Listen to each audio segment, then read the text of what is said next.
Hey YouTube. Today we're going to be tying a corn-fed caddis. This is a Lance Egan pattern. This is easily my most favorite dry fly, whether you're doing prospecting or I think it really shines in a dry dropper. It's probably, when I'm doing a dry dropper, probably 90% of the time I have this fly on. And at the end, I'll tell you what I really love about it. But the one thing that I've done a little different here is I'm a big believer, as I've said before, in following the original recipe. I don't tie a lot of variants, but in this case, I've done it here. I do tie it Lance's original way, but I also tie it this body style. And what I've done is Kevin Compton, he ties a fly. It's called the Double Duck Caddis. He's out of Spruce Creek, Pennsylvania. And the way he ties his body, he doves a squirrel body on, and I love that style, and I think it looks really cool. And incorporating it in the corn-fed caddis, I just think it makes for a super realistic pattern, and it's just a fun tie. So let's get one in the vise, and I'm going to show you how I do that body here in a second. So the hook that I'm using, it's my favorite dry fly hook. It's a Hanak 130. You can use whatever style that you prefer. I just like the Hanak 130 because it has this really large gap. The thread that I'm going to be using is a UTC 70 in olive. You can use any thread that you can flatten out, and you want to be able to flatten it out. That's super important because we're going to be using a split thread technique later on in the fly. For a tail, we're going to be using its Antron in an olive color. You can use whatever particular tailing fibers that you like. I mean, Zelon works really well. Also, what I'm doing is, you can see there's one full strand. I've tied a few. So I'm splitting that in half, and I'm essentially taking half of a strand to use as the tailing fiber. So we're going to go ahead and put that in here. So, and we're going to cut it here in a second.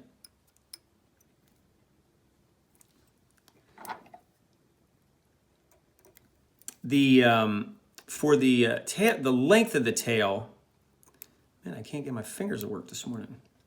So for the length of the tail, I like the length of the tail about a hook gap or maybe slightly longer. So that looks really good there. Clean that up. We're going to take this thread, and this is really important. We're going to take the thread to the 2/3 mark of the hook shank. And the reason we want to do that is a problem some people have tying dry flies. Dry flies are, it's delicate work, and I see a lot of people start crowding the head, they run out of space, and then they can't tie the fly off, and it gets kind of messy at the end. So if you really concentrate on proportions, you'll make sure you will not run out of space. So if you make these visual marks with your thread, you're gonna know you shouldn't go past that, okay? So that's about the 2/3 point. Now, we're gonna make a dubbing loop. So we're going to double that thread over, and then we're going to wind backwards.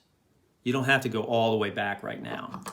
Let's take our dubbing tool, put that in there. And for the body, we're going to use it's Jack Mickievics. It's Red Fox Squirrel Thorax color.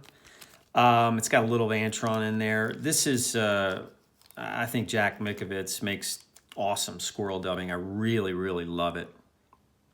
I just took a clump out. There's actually one big clumpy piece I don't like. Let's get rid of that. I took a big clump out, and don't be shy with the amount you use, but just go ahead and put it in your dubbing loop. All right. That right there is about 1.25 inches. You can see how much I have.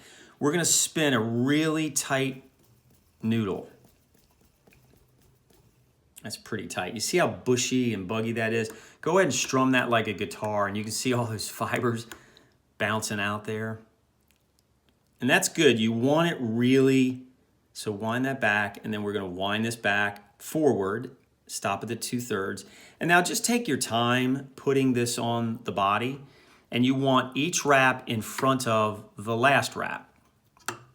And it's going on super buggy, which is exactly the way you want it. If you were, next time you're on the water and you see a caddis, catch it, flip it over and look at the bottom, and they are very messy looking. So their body is not dainty and really this beautiful mayfly dun that seems to defy gravity as it sits on the water. They're just kind of messy in their body. It actually, it fits the way they fly. I mean, they fly erratic, they're messy, they're bouncing off the water. So you just want that body looking like that. Now, I don't know if you saw what I just did. I took the dubbing noodle forward. I put 2 wraps on top, pulled it back, put 2 in front of it. Kind of forms a jam knot. And then we're just going to take our thread back on top of it again and get back to that 2/3 part right there. So for the next step, we're going to put a wing in, and we're going to use, this is Trouthunter. It's Caddis dun color. This makes a great tan, that summer tan caddis, you know, late spring, all summer, you see those tan caddis in the water, and this is a great color for that. I also tie it in a medium dun and a dark dun. Dark dun is great for those granums. It's a good match for that. So make sure you're going to take 4 feathers and we're going to line up the tips like I've done there, but make sure you can see the feathers, they're concave or convex, right? We want to make sure we're laying them like that on top. And make sure when you stack the feathers, they're all curving the same way. You don't want to have one this way and one that way, okay? So let's take our 4 feathers, kind of stroke them back and make sure they're all in alignment. And we're going to lay this wing on top, and you want the end of the wing to go to the back of the hook shank, and it can be slightly past. That's okay. So just hold them on top, pinch it, counterclockwise spin that thread, and do a couple loose wraps. You can pull down and just make sure the wing is okay. See, now I'm okay with that wing. It actually it's a fair ways back behind that gap, and that's okay. It can be to it or past it. It's going to be fine. It's going to look good. So I put about 3 or 4 wraps on top, and then in front, let's do a couple of jam knots, and then a couple more on top again. Okay, really locked it in. Now, when we cut this, don't cut it like that. Cut it at an angle because it's gonna taper it when you have to finish. We gotta cover this up, and it's gonna taper the head much easier than if you had this real blunt cut. You'd have a severe bump that would be really hard to cover up. Okay. So now the next step, we're going to put in this. I use White Widow's web. You can use Parapost. This is strictly a visual for you. It's not for the trout to see. It's just so you can pick it up easier in the water. You know, you can use whatever color suits you best. I use white. You can use chartreuse. Some people use pink. You don't have to use anything if you don't want to. So just grab a little bit. Just enough so that you can see. And then we're just gonna tie some in, okay?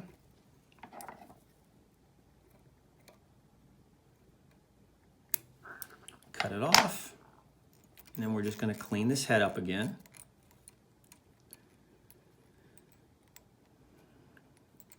Now you see I'm actually holding the hook. I'm holding the hook because if you start cranking down on a dry fly hook, these are very thin wire. You'll bend it. Even with UTC 70, you will actually bend the dry fly hook. It's not like a nymph hook, so you just got to hold it. Be really careful. Now we're going to trim this and just get all those fibers away from that. Just kind of eyeball. It's going to be about the length of the wing, and when you cut it, it's going to bounce forward, and that's about perfect right there. The next step, because when we finish this fly off, we're gonna be using a split thread technique. We don't wanna wrap bare thread on top of bare thread because once we put the CDC on, because it's going to want to slide forward. So we just want to put a little tan superfine dubbing. This is Hareline. We're just going to put a little superfine dubbing on the front here on that head to give the CDC something to grab onto. That's a little bit too much. Cut some off.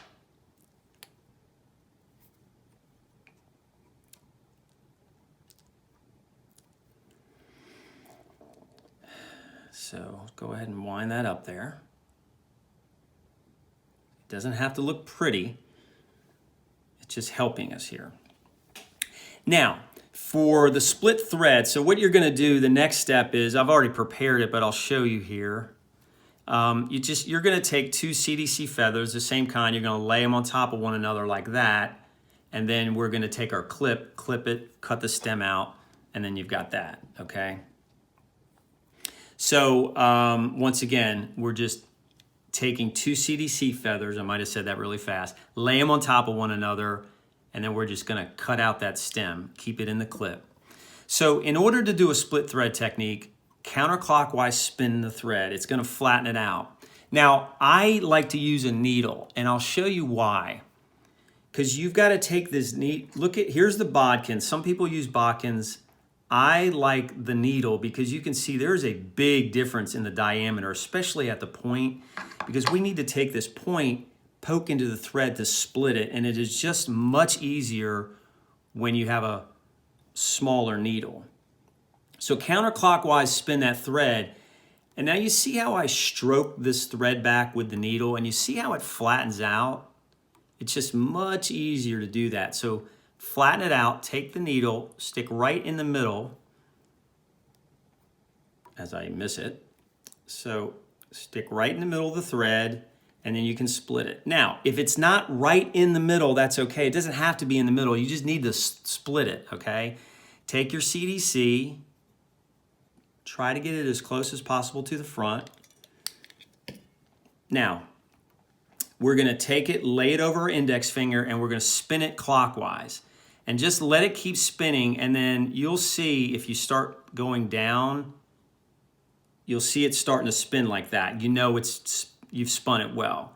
So go ahead and here's the next key. See how that spun?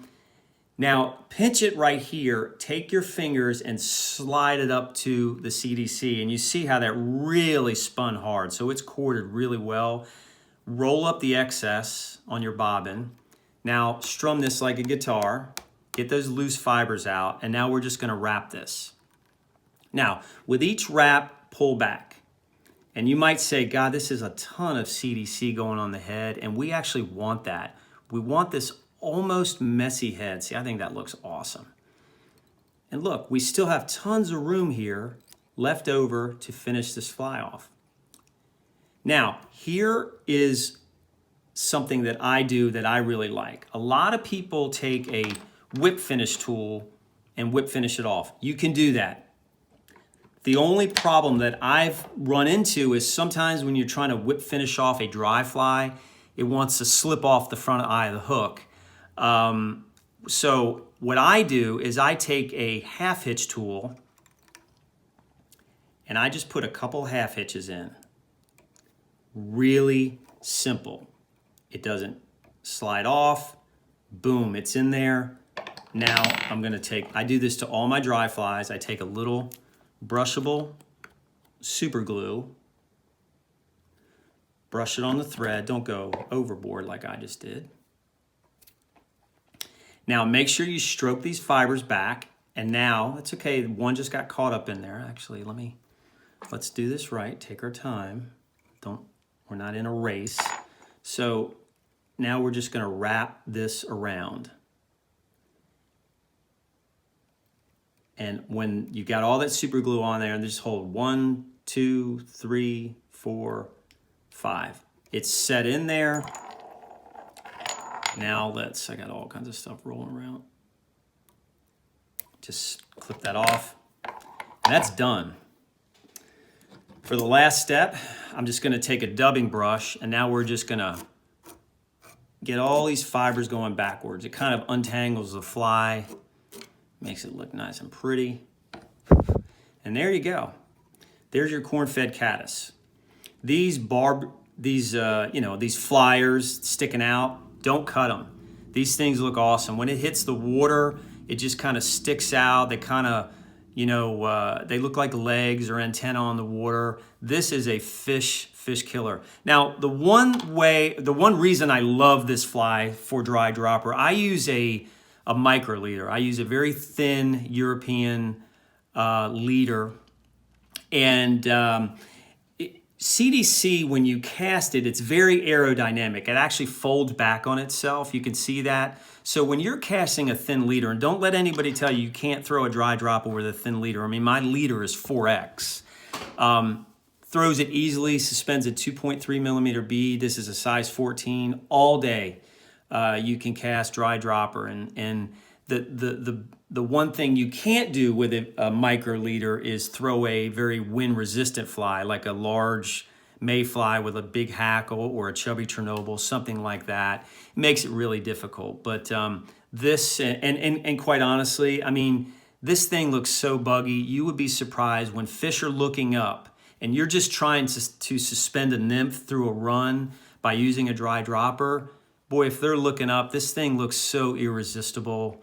You would be surprised the amount of dry fly eats you get on this fly. So this is a fun tie. This is a great fly. I definitely recommend putting it in your box. If you have any questions or comments, please leave them below. Happy to help you out. And once again, I appreciate you watching. Tight lines, everybody.